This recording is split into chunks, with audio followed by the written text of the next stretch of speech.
Hi sir, good day. First of all, I would like to introduce myself.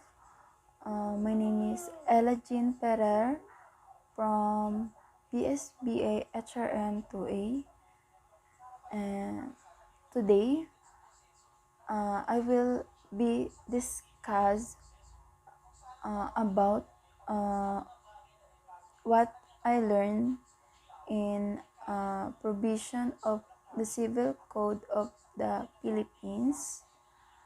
Um, the joint obligations and solidarity obligations, and uh, divisible and indivisible obligation, and last is the obligation of the penal clause. So uh, according to the article 1207, the concurrence of two or more creditors or two or more debtors in one and the same obligation does not imply that each one of the former has a right to demand, or that each one of the latter is bound to render entire um, compliance with the prestations. uh, there is a solidary liability only when the obligation expressly so states, or when the law of nature of the obligation requires solidarity. Uh, joint uh, obligation, each debtors answers only for a part of the whole liability, and each obliged belongs only part of the correlative right. And always remember, when you say joint obligation, uh, to each his own. Like for example, Lisa and Anna uh, borrowed an amount of 100,000 pesos. So Lisa is liable to pay the amount of 50,000 pesos, which is the half amount of uh, 100,000 pesos. And also, Anna uh, need to or liable to pay the amount of 50,000 pesos. So in solidary obligation, uh, uh, it is a type of obligation in the civil law that allows either obligors to be bound together, each liable for the whole performance, or obliges to be bound together, um, all owned just a single performance, and each entitled to the entire entire entirety of it. In solidary obligation, The example on this obligation is Lisa and Anna borrowed an amount of 500,000 pesos to Marie. It's okay if Marie wants to demand the whole amount either to Lisa or Anna. If Lisa paid the whole amount of 500,000 pesos to Marie, Lisa has a right to demand Anna that she needs to pay her an amount of 250,000 pesos because she already pay the whole amount of 500,000 pesos to Marie. So proceed to the article 1223. The visibility or indivisibility of the things that are the object of obligation in which there is only one debtor and only one creditor does not alter or modify the provisions of Chapter 2 of this title. And always or noted that an obligation is presumed indivisible where there is only one creditor or only one debtor.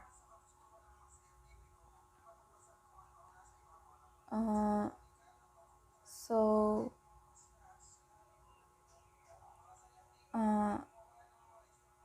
divisible, when you say divisible, obligation is capable partial fulfillment. Example,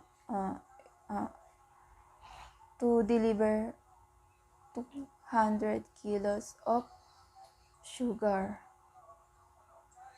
In indivisible, not capable partial fulfillment. Example, to deliver a specific car.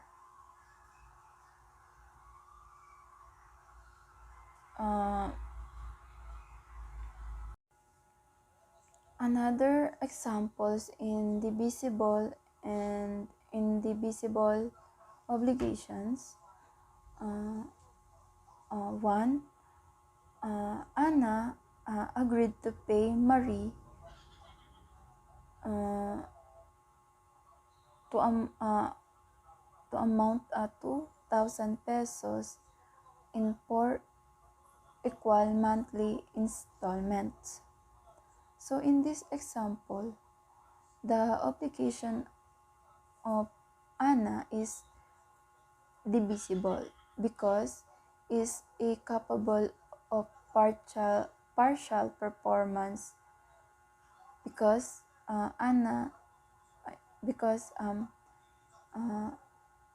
Marie agreed to the monthly installment.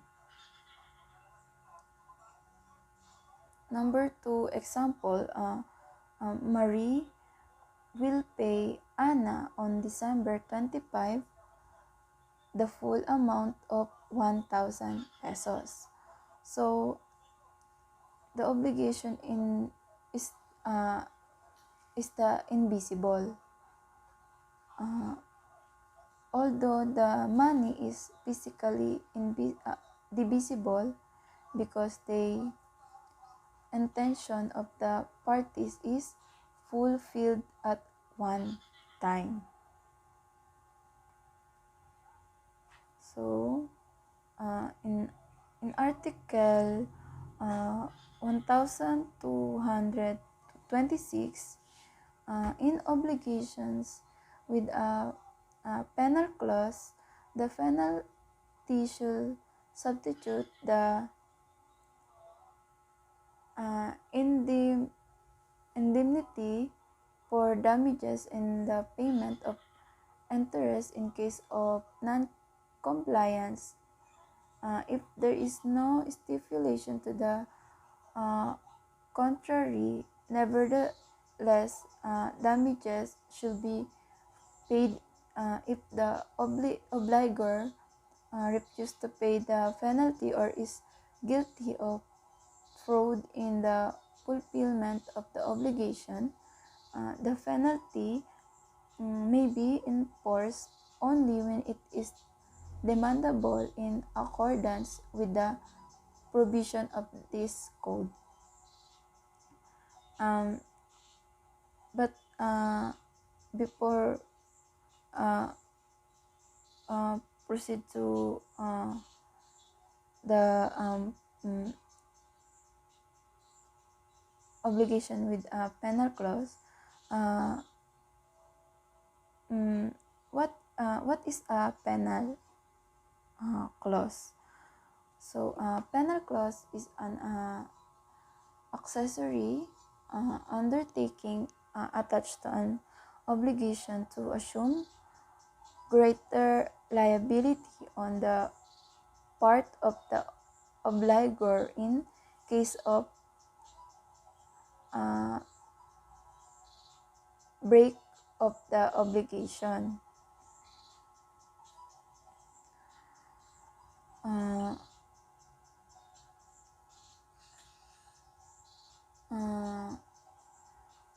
uh, there are three purposes of penal clause. The first is to ensure performance. Second, substitute the inti- in, and the indemnity for damages and the payment of interest in case of non-compliance. So, the third, the last purposes of penal clause is to punish the debtor for the non-fulfillment of his obligation. Example for number one, Richard promised to contract the house of Marie within 90 days for 1 million pesos.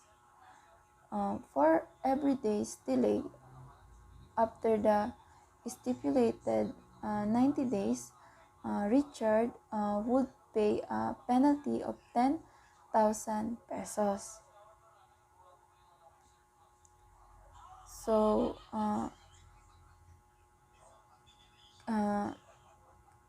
clear that the purpose of the penal clause is to ensure the performance, to make sure that Richard complied their obligation to be done, the contract or construction of Marie's house on a time.